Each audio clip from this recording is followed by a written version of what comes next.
If you're a B2B business right now and you're sending cold emails and you're currently unsatisfied with the amount of booked meetings you're currently getting every single month, this video is for you.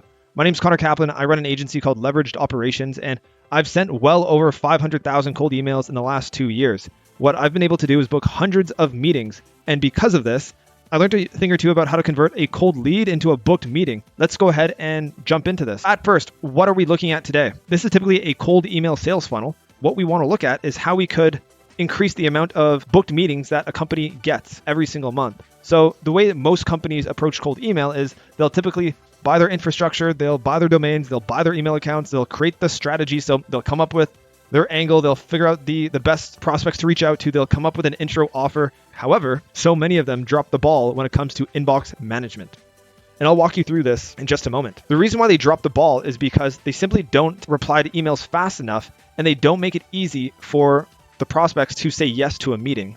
So the things that will affect your ability to book a meeting from a cold lead is the speed at which you respond back to their interest with, the ease of acceptance. Do you make it very easy for them to say yes, or do you make them have to jump through hoops? And do you consistently and religiously follow up with them? Walking over to the next part of today's video, we're going to go see exactly how prospects normally engage with their email. So one thing I want to mention here is that people are not at the edge of their chairs every single day waiting for an email from you. We're talking to business owners, busy decision makers at companies, and they're not in their email inbox for 5-6 hours a day. Typically, they have meetings, they have deep work to do, and they go into their email inbox in batches throughout the day. So they might go on their email in the morning, in the afternoon, and in the evening. And you can imagine this where if someone responds to your email during one of these batches, chances are, if you don't respond back to them, they won't get back to your email until the afternoon or until the end of the day. That's the reason why it's important to reply back to all of your leads within 5 minutes, because we understand that our prospects are in their email inbox only for a very limited amount of time, and we want to capture their interest when they actually remember who we are and what we do and what we're offering them. So that's a little bit of context about how our prospects use their email inbox. So now let's see how we could respond back with a valuable message. So the very first thing that we have to do is respond back to leads within 5 minutes. You might ask, what does a good response back look like? I've sent thousands of responses back to prospects, and this is what I've come up with to be the most effective framework. Typically what I like to do is if I'm offering a free resource, let's just say I'm giving them free data or I'm offering to send them a video, I will give them the video or resource as fast as possible in the first line. Next, I'll expand on what that resource will do for them or how they could actually use the resource. So for example, if we're giving them data, we could explain how they could actually leverage the data. If we're giving them a list of emails, we could say, feel free to send them an email in the next couple of weeks. They should be potentially interested in your service if you're running a cold email lead gen offer.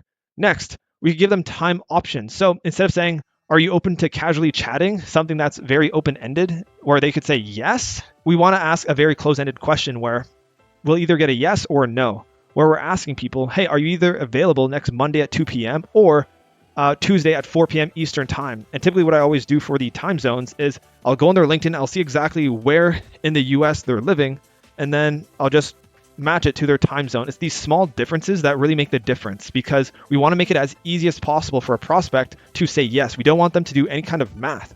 If they're living in Mountain Time, I think that might be Utah, and we're in the Eastern time zone, so we're in like New York, Ottawa, Canada, we'd probably say, instead of saying, hey, do you want to meet at 2 p.m. Eastern time, we would then bring this back to saying, hey, are you available to meet at 12 p.m. Mountain Time or 2 p.m. Mountain Time? We want to make it as easy as possible for these prospects to say yes. We would then sign off just casually with Connor. And then if we really want to get cheeky, what I like doing is saying, hey, also, if these times don't work for you, feel free to find a time that does here. Then I link my calendar. Also, if you want this done completely for you, feel free to click the link in the description below. So here's a more thorough example. Let's just say someone replies to you with 4 words and they say, send me more info. This is what I would respond with. Absolutely. Here's the vid. Send them the video link. You'll see the process of how you could use cold email to have 2 to 4 more conversations a week with insert target clients. So you're making it personalized to their business.